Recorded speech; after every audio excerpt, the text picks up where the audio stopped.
Hey dude, what's the difference between toward and towards? Well, actually, there is no difference, and they can be used interchangeably. Although typically Americans and Canadians will just say toward, while everyone else, like the Brits and Australians, will say towards. It's just another case of a spelling difference between American and British English. Also, keep in mind there are a few different ways to pronounce this word. Toward, and toward. Wait, so why do people add the S to begin with? Well, it goes back to 9th century Old English, where toward originated from a blend of the word to and the suffix word, which was used to refer to a specific direction. This is also when other direction words came about, like forward, backward, and onward.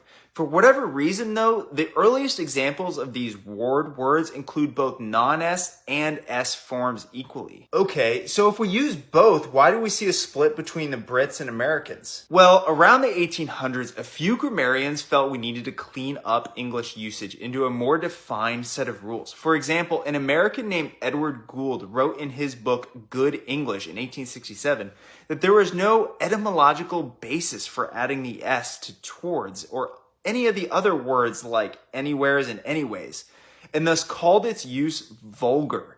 So the use of towards started to decline in the US in the late 1800s onward. Okay, what about the British? Yeah, the British didn't have much to say about a difference until the 20th century, but essentially they called the S form of the preposition literary because it's common in works like Shakespeare and effectively condone its use, which is why you see the S form of these words more commonly outside North America. Fascinating. That deserves a follow.